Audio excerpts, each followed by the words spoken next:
Get it together, old man. You're holding up the line.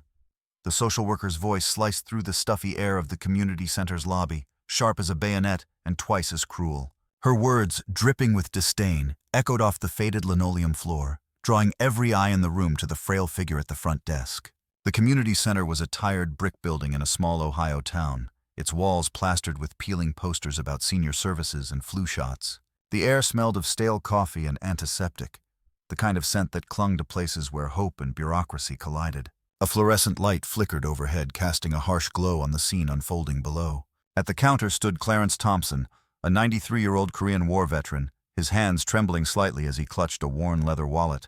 His faded flannel shirt hung loosely on his thin frame, and his eyes, clouded with age, blinked in confusion as he tried to process the social worker's words. Clarence had come to the center that morning with a simple goal: to deliver a stack of hand-knitted scarves for the winter clothing drive. He'd spent weeks working on them, his arthritic fingers painstakingly looping yarn into neat rows, each scarf a small act of kindness for the town's less fortunate. He'd even tucked a tiny note into each one, scrawled in his shaky handwriting, "Stay warm, from a friend."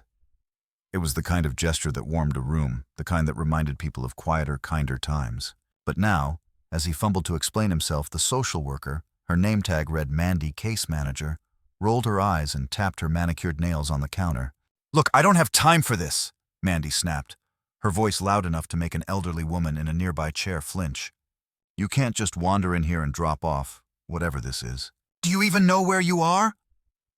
Her tone carried a mocking edge, as if Clarence's confusion was some kind of personal failing.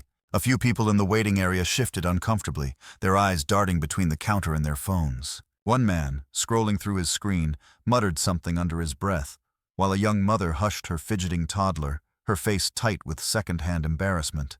Clarence's shoulders sagged, the weight of Mandy's words pressing down harder than the years ever had.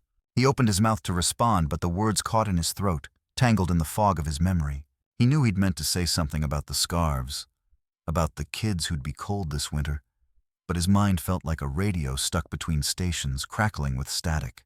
His hand brushed against the dog tag tucked beneath his shirt, a relic from 1951, cool against his skin. It was his anchor, a reminder of who he'd been. Private First-Class Clarence Thompson, who'd carried wounded men through frozen mud under enemy fire. But here, in this fluorescent-lit purgatory, he was just an old man, mocked for forgetting the name of the program he'd come to help. I brought these for the drive," he managed, his voice soft but steady, pointing to the neatly folded scarves in a canvas bag at his feet. His eyes flicked up to meet Mandy's, searching for a flicker of understanding, but her face was a mask of impatience. She leaned forward, her voice dropping to a condescending whisper. "Sir, you're confused. This isn't the donation center. Maybe you should go home and rest." The word confused landed like a slap, and Clarence felt a pang in his chest. Not anger, but a deep, aching hurt. He'd faced worse than this in his life, far worse.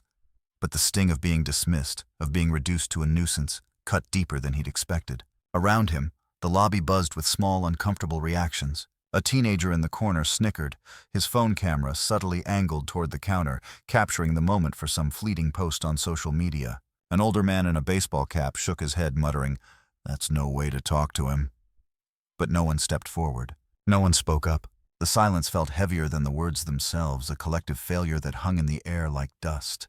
Clarence's fingers tightened around the dog tag, his thumb tracing the familiar grooves of his name etched into the metal.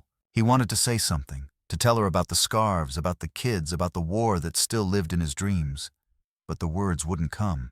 Then a sharp clatter broke the tension. A woman in the waiting area had dropped her purse, spilling coins across the floor. Heads turned, and for a moment Mandy's attention shifted. Clarence took a shaky breath, his eyes falling to the scarves at his feet. He thought of his old squad mate Jimmy, who'd frozen in a foxhole one bitter night in Korea, his laughter silenced forever. These scarves were for kids like Jimmy, kids who deserved better. He straightened, just a fraction, his resolve flickering like a flame refusing to go out.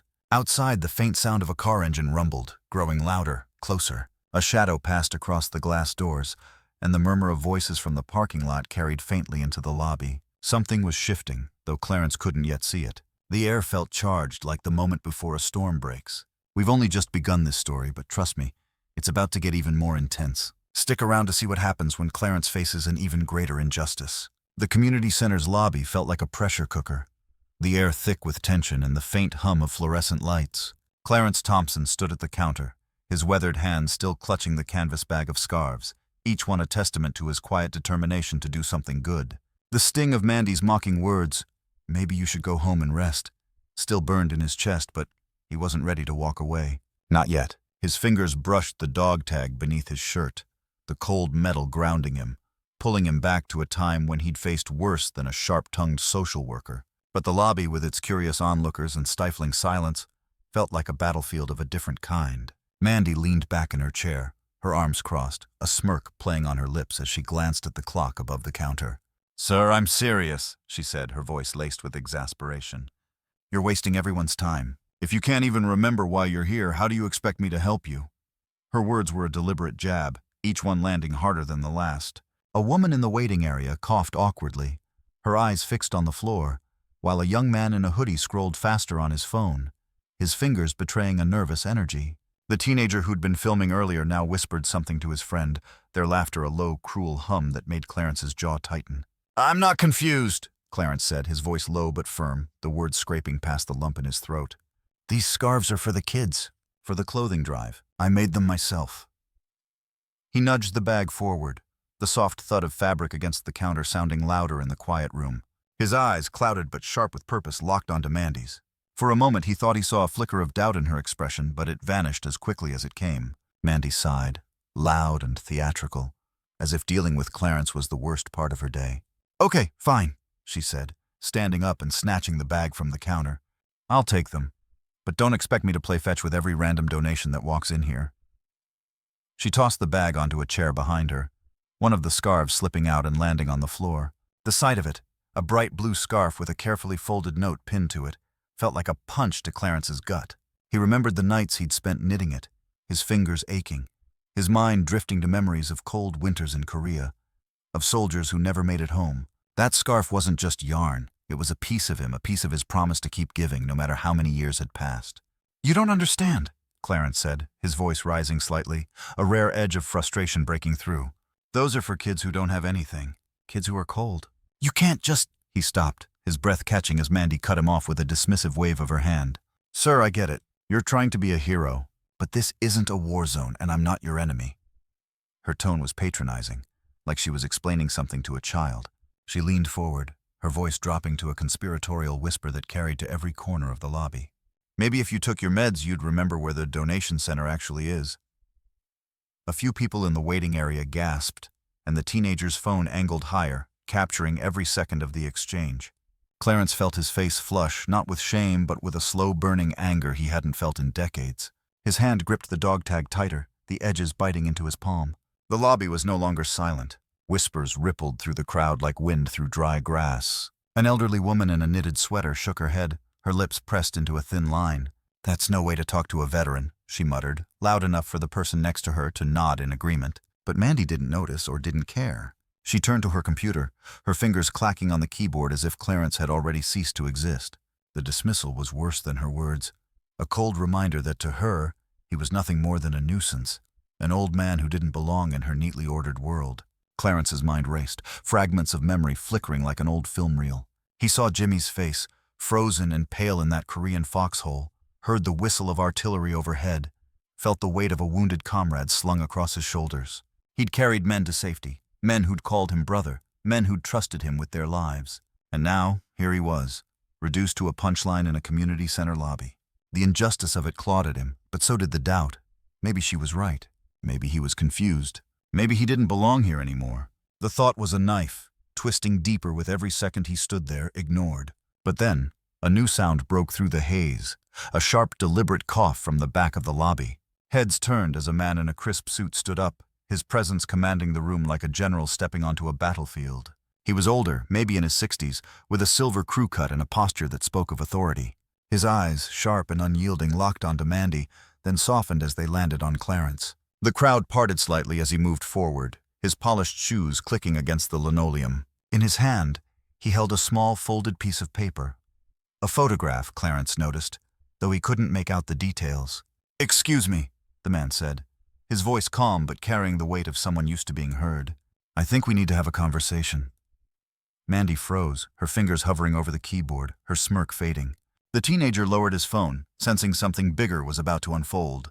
Clarence's heart thudded in his chest, a mix of hope and uncertainty stirring within him. The air in the lobby shifted, charged with the promise of something momentous. We're on the edge of the climax now. What happens next will turn everything upside down. You won't want to miss how this story unfolds. The community center lobby was a powder keg, every whisper and shuffle amplifying the tension that crackled like static electricity. Clarence Thompson stood frozen at the counter, his hand still clutching the dog tag beneath his flannel shirt, its familiar weight a lifeline against the humiliation that had unfolded. Mandy, the social worker, sat rigid behind the desk, her earlier smugness replaced by a flicker of unease as the man in the crisp suit advanced toward her. His presence seemed to suck the air from the room, his silver crew cut glinting under the flickering fluorescent lights, his eyes sharp with purpose. The crowd, elderly folks, young parents, and that teenager still gripping his phone, held their breath, sensing the tide was about to turn. The man stopped a few feet from the counter, his polished shoes clicking one final time against the linoleum. He unfolded the photograph in his hand, holding it up so the light caught the faded image. A young soldier, helmet tilted, grinning beside a jeep in a snowy landscape. "This," he said, his voice steady but resonant, "is Private First Class Clarence Thompson, 1951. Korea. He carried my father out of a burning outpost under enemy fire. Saved his life." The words landed like a grenade and the lobby erupted in murmurs. The elderly woman in the knitted sweater gasped, her hand flying to her mouth. The young mother clutched her toddler closer, her eyes wide. Even the teenager lowered his phone, his smirk gone, replaced by something like awe. Clarence blinked, his vision blurring as the man's words sank in. The photograph, it was him, younger, stronger, standing beside Jimmy, his squad mate who hadn't made it home.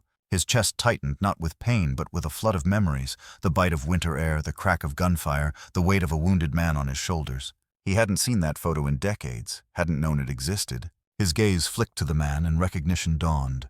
"You're Captain Reynolds' boy," Clarence whispered, his voice barely audible. The man nodded, his jaw tight with emotion. "Lieutenant Colonel Daniel Reynolds, sir. My father never forgot you." Mandy's face drained of color, her hands fumbling on the keyboard as the weight of her actions crashed down. The crowd's murmurs grew louder, a chorus of indignation rising like a wave. "That's the guy she was mocking?" a man in a baseball cap muttered, loud enough for everyone to hear. "Disgraceful," the elderly woman added, her voice trembling with anger. The teenager, now red-faced, shoved his phone into his pocket, as if ashamed of the video he'd been filming. The collective outrage was palpable, a living thing that pressed against the walls of the cramped lobby demanding justice. Reynolds turned to Mandy, his voice low but cutting. "You mocked a man who risked everything for this country, a man who's still giving, even at 93. He gestured to the canvas bag on the chair, where the blue scarf still lay on the floor, its note crumpled but intact. "Those scarves? They're for kids who'd freeze without them. And you treated him like he didn't belong here." Mandy opened her mouth to protest, but no words came. Her eyes darted to the crowd, then back to Reynolds, her confidence shattered. I didn't know," she stammered, but the excuse sounded hollow even to her. Reynolds stepped forward, picking up the scarf and smoothing it carefully as if it were a sacred relic. He turned to the crowd, his voice rising. "This man is a hero, not just for what he did in Korea, but for what he's doing right now, giving when he doesn't have to, caring when others have stopped." He faced Clarence, his eyes shining with respect, and extended his hand. "Private Thompson, on behalf of this community, I salute you." Then, in a gesture that silenced the room, he snapped a crisp military salute, his hands steady and proud. The lobby exploded in applause. The elderly woman stood, clapping with trembling hands. The young mother joined in, her toddler giggling as if sensing the shift in the air. Even the man in the baseball cap rose, his applause loud and unapologetic. Clarence felt his knees weaken, not from age but from the weight of the moment. He returned the salute, his hand shaking but his heart steady, the dog tag against his chest a quiet reminder of who he was.